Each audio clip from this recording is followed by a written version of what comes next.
Hey guys, True Night back here. So, as I promised, I'm gonna give you guys a test hands and kind of what I'm thinking with Swordsoul Kashtira. So,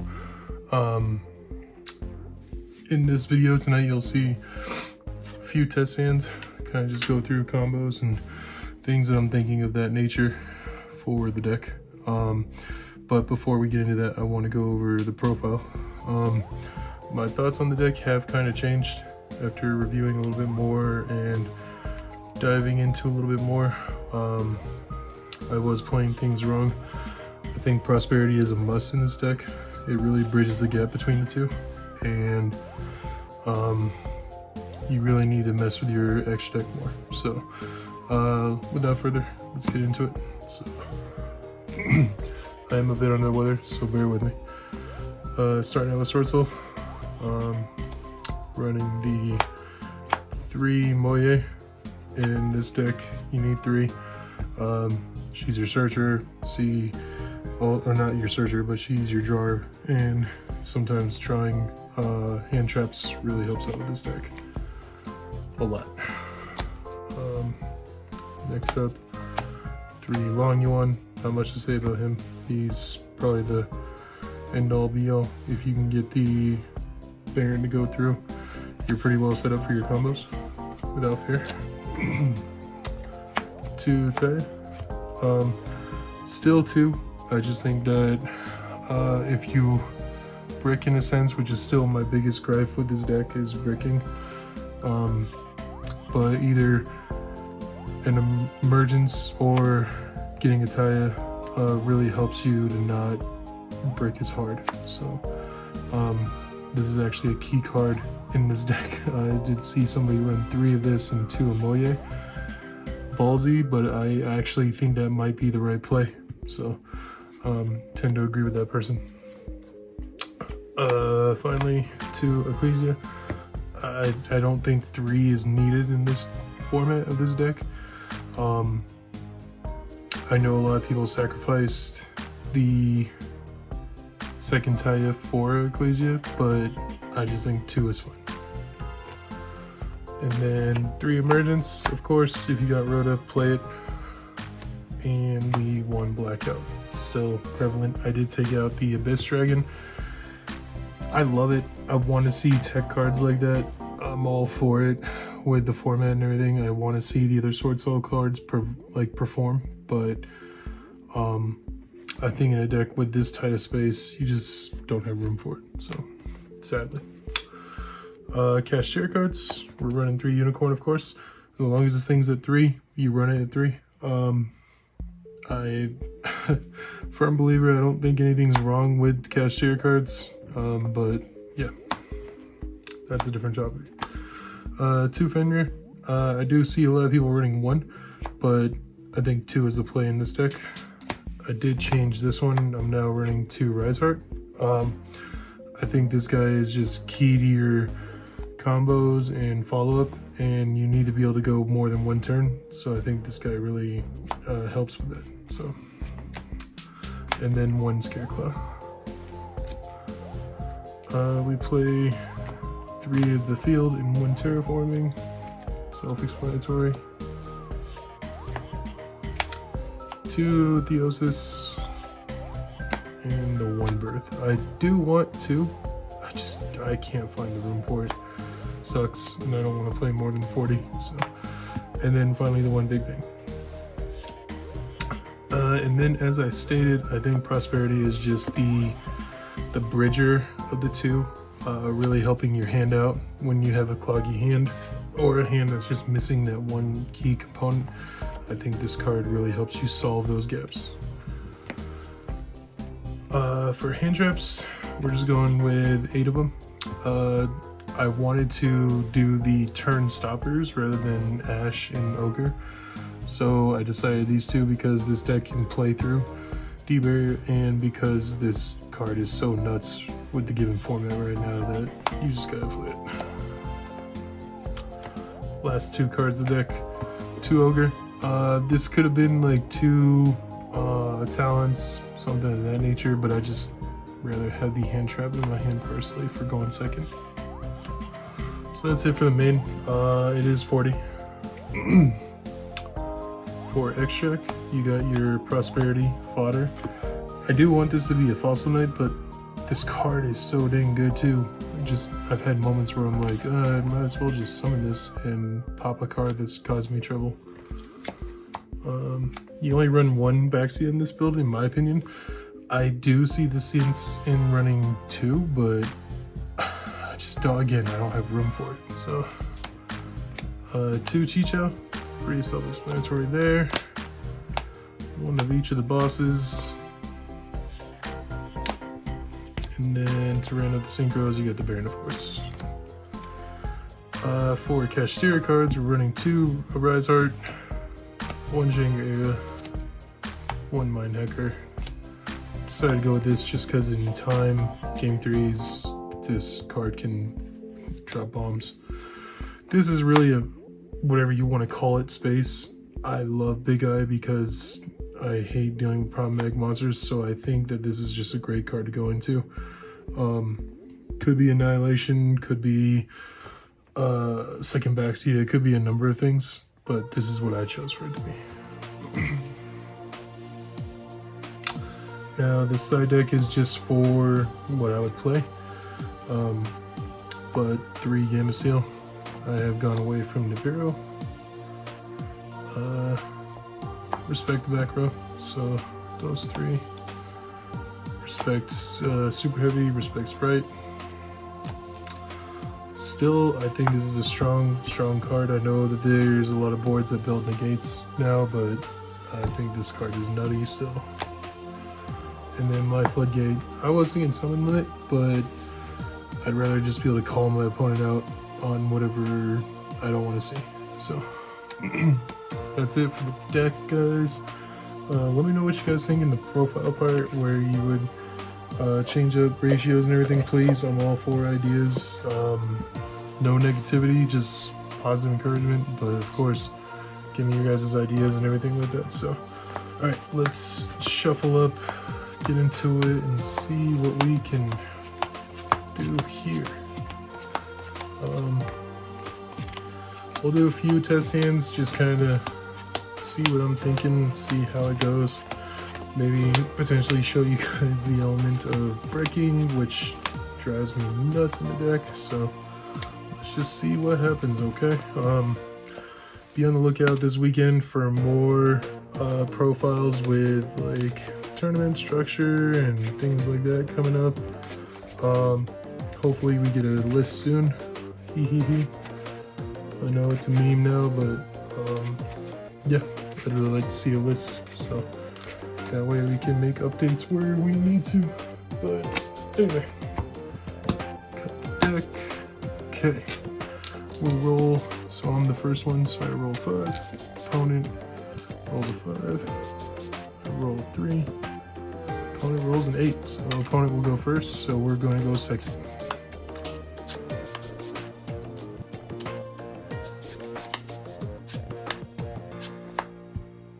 Boom. I think we're there. So here's what I would do, depending on what they're playing. First card they add, I'm gonna go ahead and activate. Hopefully it's turn stopper, so we'll draw for turn, even better. So first thing I'm gonna do is I'm gonna go and get planet.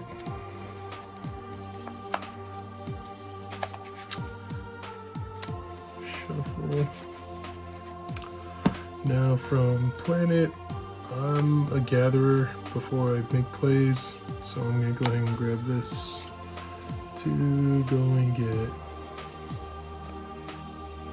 So here's where you gotta think. Sorry. I want to throw my opponent off, of course, right? So I'm gonna go ahead and make this play actually. Special scene. So they've already seen me search out planet, so I'll activate effect. Go and get Catharsis. Now, another thing, if you want to kind of big brain it, if you want to draw out the Ash, which is always perfect to do, go ahead and activate planet first. Hopefully they ash it. Perfect, cool. Now special. Kashtira players always got it. Now we go and get Catharsis, right? Okay, so here's where we're at. So they think we're hard Kashtira player. Unless they've read into us and they know what we're playing. Yada yada yada. I'm gonna go ahead from here. I'm going to special and discard now. Get my token. So now I'm playing a noun Nibiru, essentially. So you could go into the play like I started to with a Moye, but you gotta think in today's format with everybody's decks mid-range wise, they all have some kind of hand trap. So boom, we're already miles ahead of where I usually fall in turns. In turns, I'm usually seeing 2 disruptions or a negate or something of that nature where like a lot of times I don't even get to this part of the combo. So be thankful we're there. So now I'll go ahead and search. Like I said, Taya is just as important to me as Moye. So as much as I'd love a draw, this is where I'm at. So summon, effect, we'll go ahead. I'll banish this to save this in case I need it for any reason, which I don't, not in this deck. Make my token. Now here, you can go into a couple things. If you're going turn 2 and your opponent's set up, I encourage you to go box you, but we'll go here. We'll go ahead and go in here. We'll play as if Joel really stopped my opponent and hindered him. So now we're at this point, we can go ahead and dump if we want. I know thinning out the deck is good, but I'm at a point where I'm okay with drawing another Swordsoul. So I will pass on the dump. But now we'll get a search.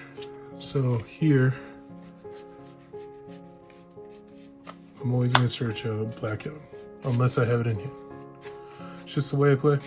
It's what I'm accustomed to. So, okay.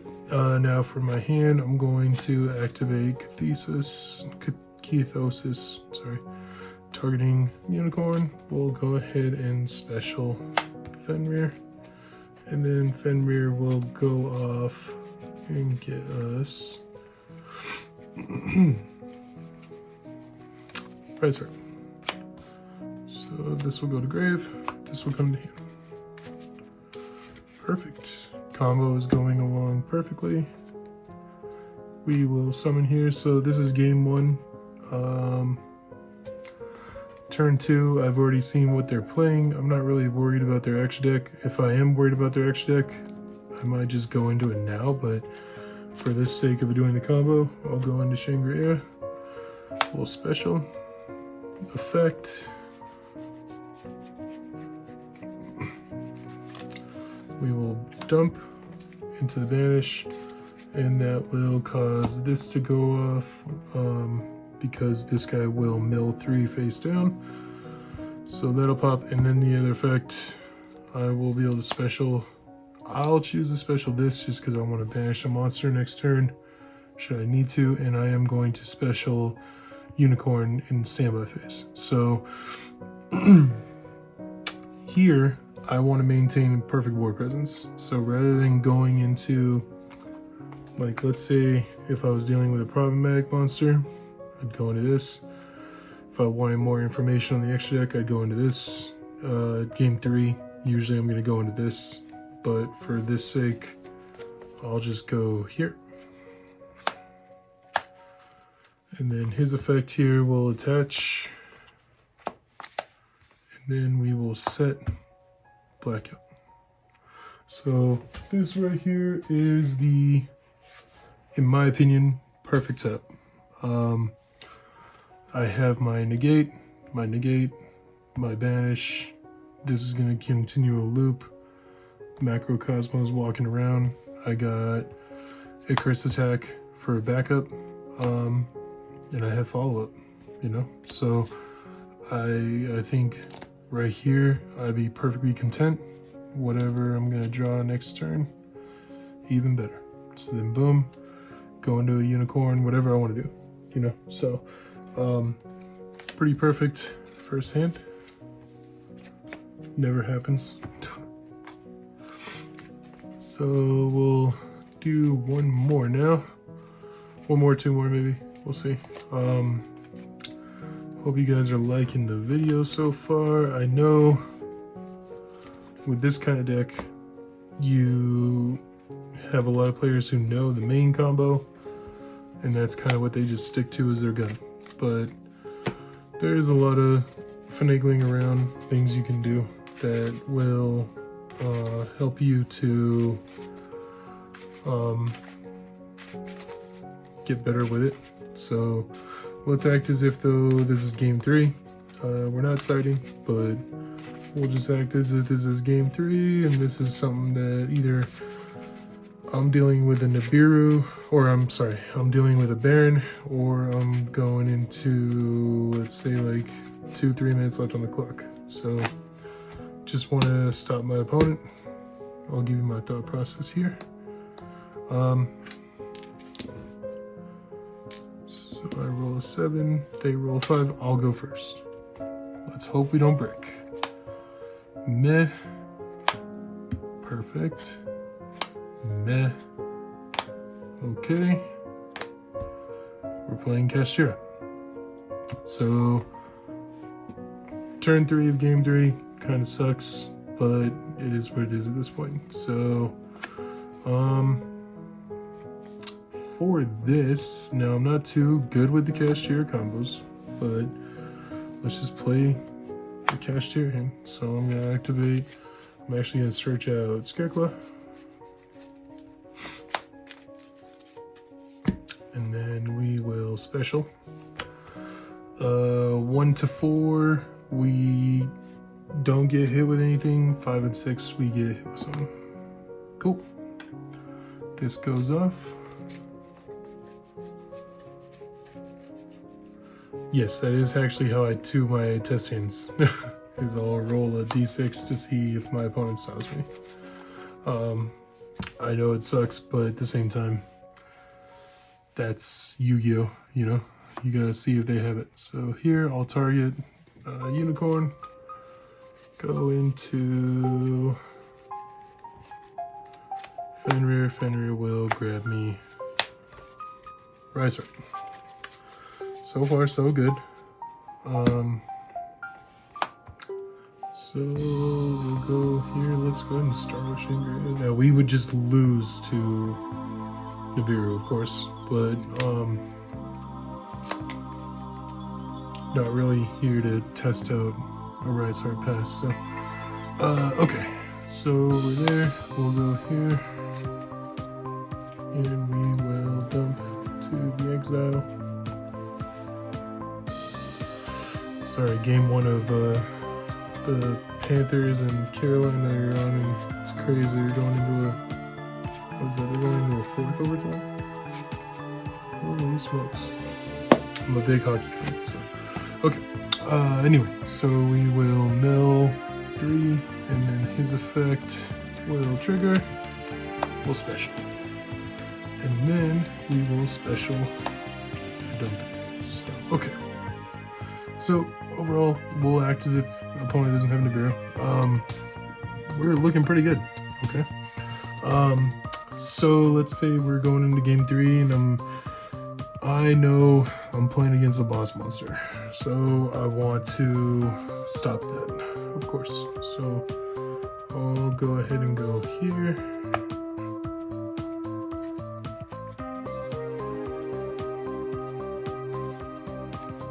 Let's go into Linehacker, and then let's go get our opponent's Baron or whatever it is that's hurting us. Now here, I'm gonna go ahead and banish more, lock out. If we're playing against Super Heavy, we're locking out their Pendulum Zones. If we're playing against Monster Deck, we'll lock out Monster Zones.